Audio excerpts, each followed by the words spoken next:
mtakatifu. Wewe ni mwenye haki? Hakuna mwenye haki. Nikamuuliza, nani ataingia mbinguni? Ni mtakatifu. Nani ataingia mbinguni? Ni mwenye haki. Wewe ni mwenye haki? Hapana, mimi si mwenye haki. Utaingia mbinguni? Anasema ndio. Huyo mtu si amechanganyikiwa? Haleluya. Kanisa na dini nyingi zimechanganya Wakristo, zimechanganya watu wengi. Unauliza mtu, wewe ni mtakatifu? Anasema hapana. Nani ataingia mbinguni? Mtakatifu. Utaingia mbinguni? Ndio. Wewe ni mtakatifu? Hapana. Huyo mtu amechanganyikiwa ama amechanganyikiwa? Wewe ni mwenye haki? Hapana. Nani ataingia mbinguni? Mwenye haki. Wewe utaingia mbinguni? Ndio. Wewe sasa kama wewe si mwenye haki utaingia mbinguni? Sasa watu wanajaribu kutengeneza matendo yao bila wanaweza kuingia mbinguni, na wanawaza mioyoni mwao, sisi tukitenda matendo mazuri tutaenda mbinguni, tukitimiza sheria tutaenda mbinguni. Kwa hivyo Mafarisayo walimwendea Yohana wakiwaza ndani mioyo yao, sisi tunaye baba. Wanajisifia baba ambao ni Ibrahimu. Yohana akawaambia, msiwaze mioyoni mwenu mnaye baba ambao ni Ibrahimu. Haleluya. Msiwaze mioyoni mwenu ya kwamba matendo yenu yanaweza kuwapeleka mbinguni. Msiwaze mioyoni mwenu ya kwamba tabia zenu zinaweza kuwapeleka mbinguni. Msiwaze mioyoni mwenu kutoa fungu la 10 na sadaka na kuomba na kujitakasa kunaweza kuwapeleka mbinguni. Msiwaze hivyo mioyoni mwenu. Saeni matunda ipasao toba. Kuzaa matunda ipasao toba ni kusema nini? Ni kujielewa, mimi sina kitu kizuri ndani yangu. Ni kuelewa moyo wangu ni muovu, moyo wangu ni mchafu, mimi nimepotoka, mimi nimeoza, hakuna kitu kizuri kiko ndani yangu. Kama hakuna kitu kizuri kiko ndani yangu, niendelee kujifuata ama nigeukie Mungu? Niachane na njia yangu, kwa sababu maandiko inasema iko njia ionekana sawa machoni pa mtu, lakini mwisho wa njia hiyo ni mauti. Haleluya. Yohana anahubiri watu wafikie toba, wasiwaze mioyoni mwao ya kwamba Ibrahimu ni baba yao. Ndio maandiko inasema. Tuangalie kitabu cha Galatia, tuone vile Biblia inasema. Kitabu cha Galatia 3,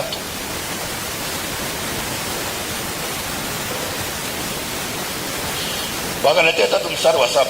Fahamuni basi ya kwamba wale walio wa imani hao ndio wana wa Ibrahimu. Fahamuni basi fahamuni basi ya kuwa wale walio wa imani hao ndio wana wa Ibrahimu. Si kila mtu ni mwana wa Ibrahimu.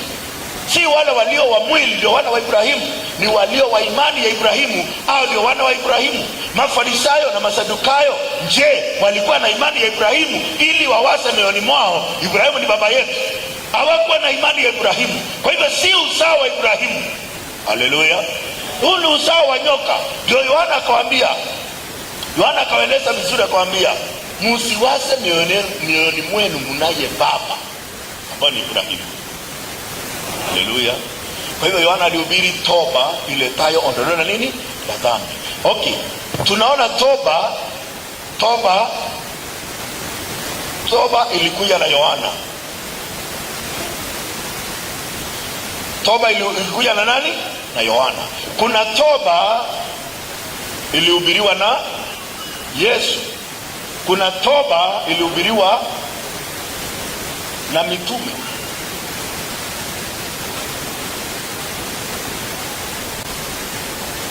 So Yohana anahubiri akisema tubuni, maana ufalme wa Mungu umefanya nini? Umekaribia.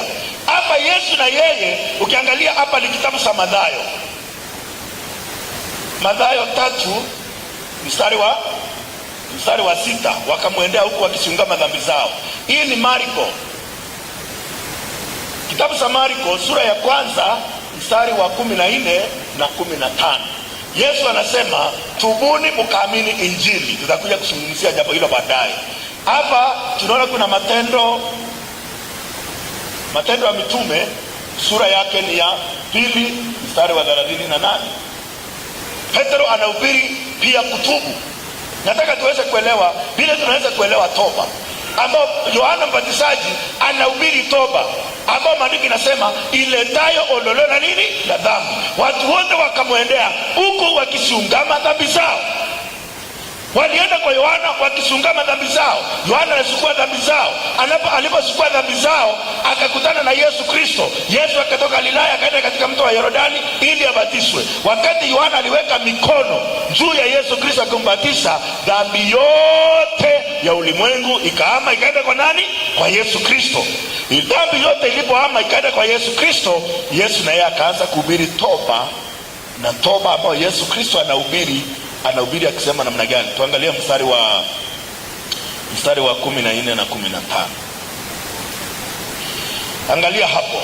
Maandiko inasema hata baada ya Yohana kutiwa gerezani, Yesu akaenda Galilaya akihubiri habari njema ya Mungu. Yesu anahubiri habari njema ya Mungu.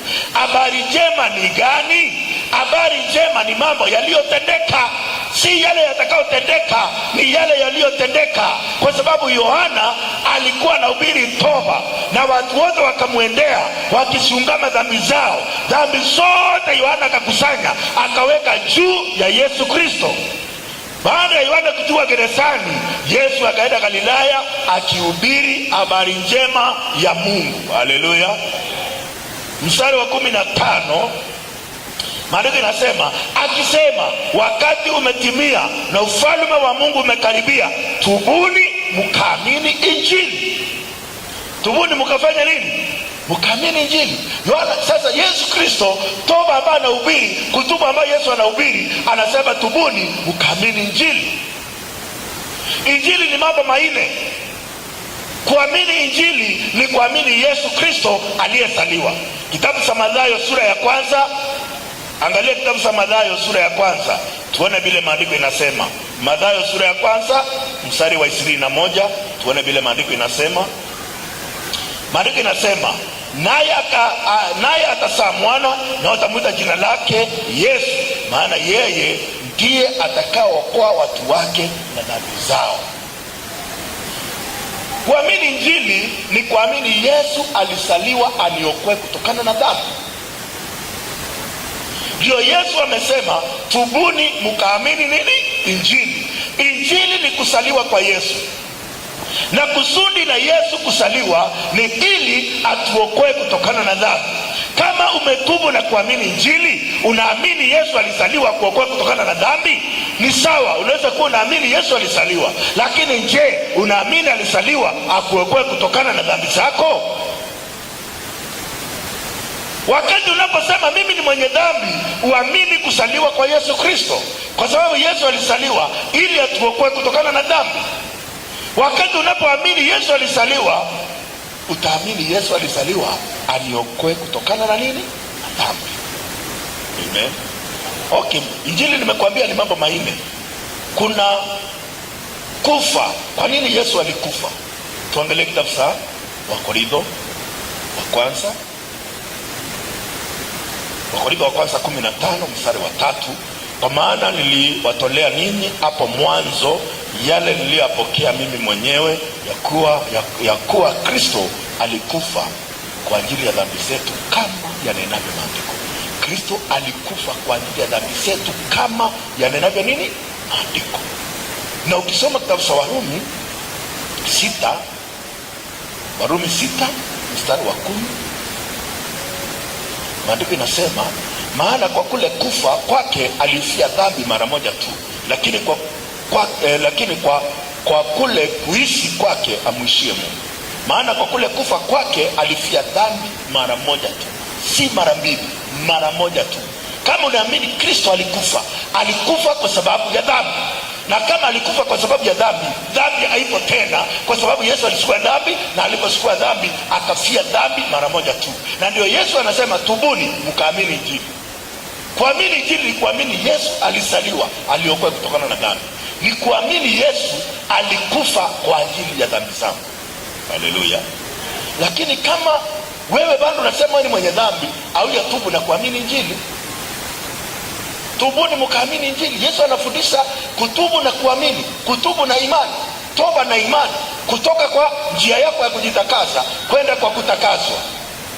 Juu watu wako katika njia yao ya kujitakasa, hawayaenda kwa njia ya kutakaswa. Ndio Yesu anasema tubuni mkaamini Injili. Haleluya. Tubuni mkaamini injili. Injili ni kusaliwa kwa Yesu, kufa kwa Yesu Kristo. Tuangalie kitabu cha Wakorintho, tuone vile Biblia inasema. Wakorintho wa kwanza 15 mstari wa 4. Maandiko inasema naye na ya kuwa alisikwa na kufufuka siku ya tatu kama yanenavyo maandiko. Injili ni kusikwa. Kama unaamini Yesu alikufa, utaamini Yesu alisikwa, na kama unaamini Yesu alisikwa, utaamini siku ya tatu alifufuka kama yanenavyo maandiko. Injili ni kusaliwa kwa Yesu Kristo, kufa kwa Yesu Kristo, kusikwa kwa Yesu Kristo na kufufuka kwa Yesu Kristo. Yesu anapohubiri toba anasema tubuni mkaamini injili. Mkaamini lilisaliwa ni waokoe kutokana na dhambi zenu, muamini lilifia dhambi zenu, muamini lilisikwa na siku ya tatu likafufuka. Kufuka kwa Yesu Kristo kuna kusikwa. Hebu tuangalie maandiko vile inasema. Tuangalie kitabu cha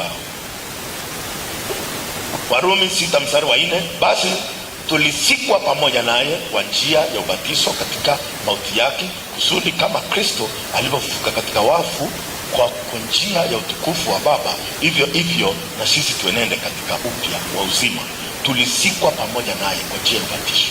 Kwa hivyo wakati tunapobatiza mtu katika maji mengi, huyo mtu ana ubatizo, inamaanisha kusamishwa. Kwa hivyo huyu mtu anapoingizwa na kusamishwa ndani ya maji, maandiko inasema namna gani?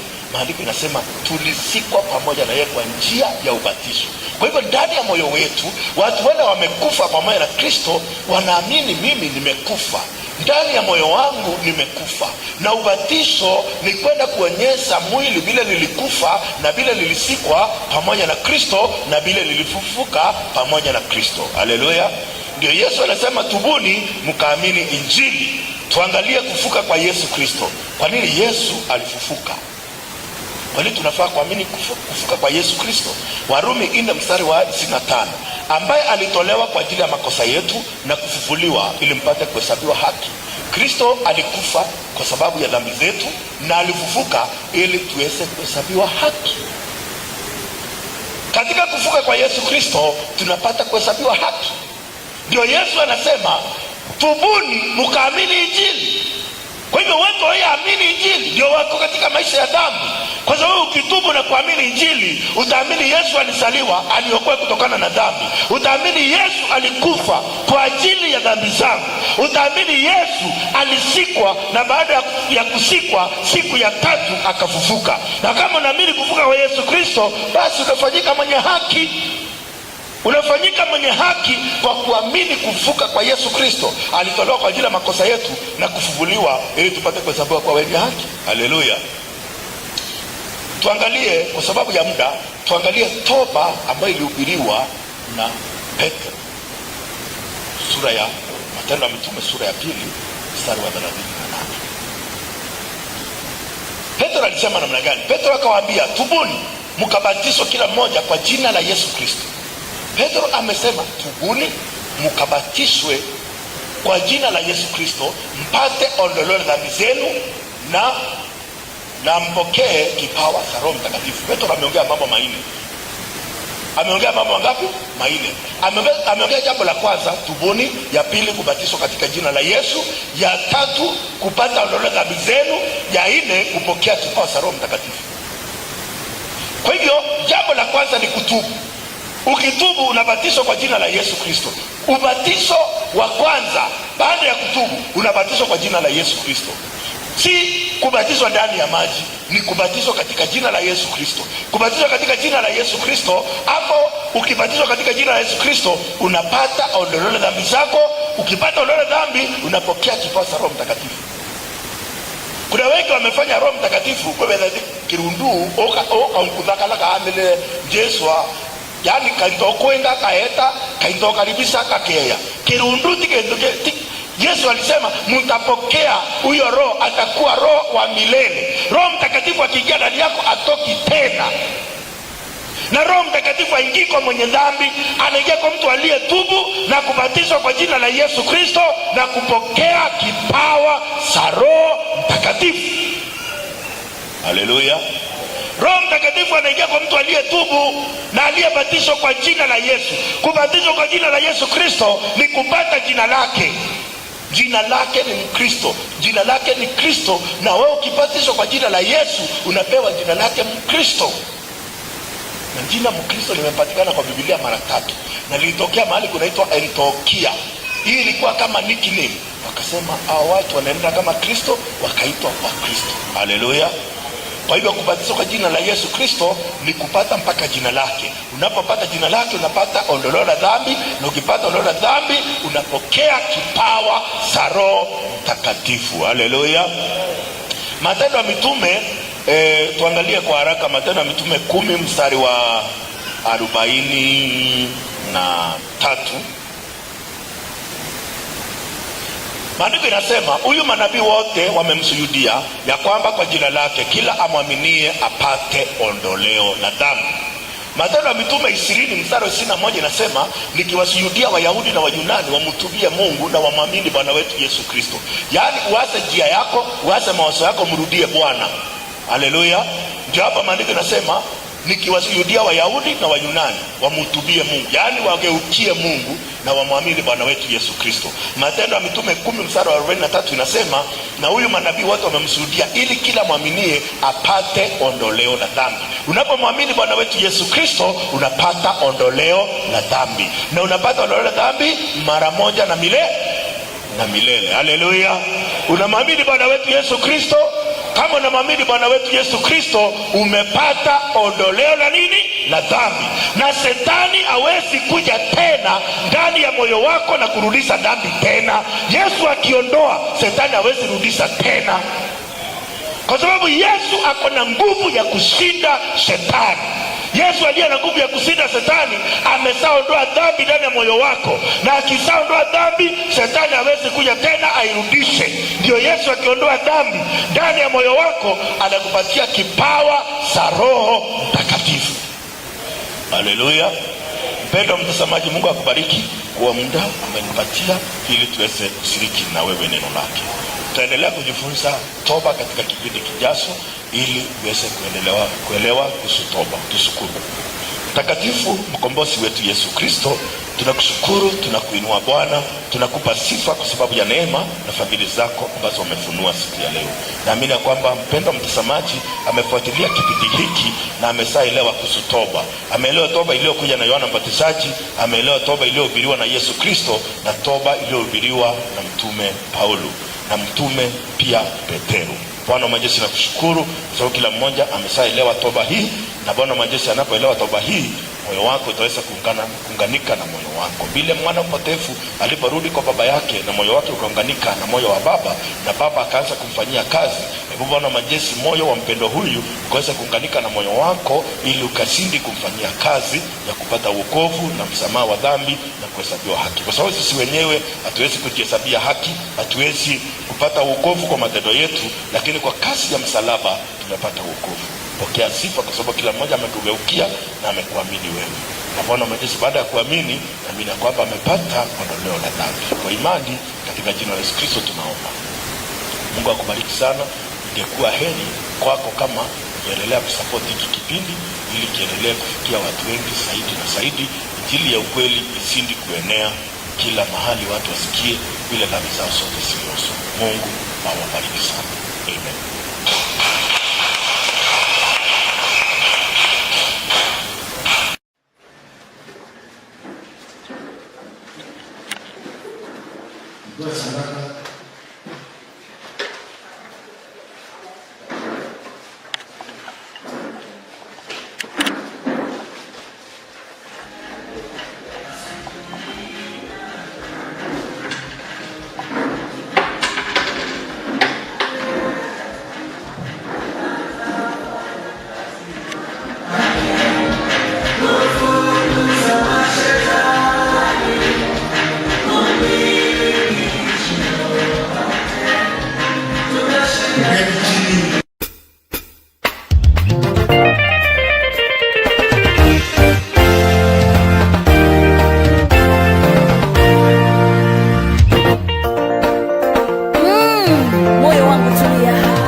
katika kipindi zetu za siri ya msamaha wa dhambi, ukiletewa na Pastor Ibrahim kutoka kanisa ya Righteousness of God Ministry. Na maandiko inasema, heri mtu yule asiyekwenda katika shauri la wasio haki, wala akusimama katika njia ya wakosaji, bali sheria ya Bwana ndiyo impendezaye. Na atakuwa kama mti uliopandwa kando kando ya vijito vya maji, ambao huzaa matunda yake wakati wake, na lolote ufanyalo litafanikiwa.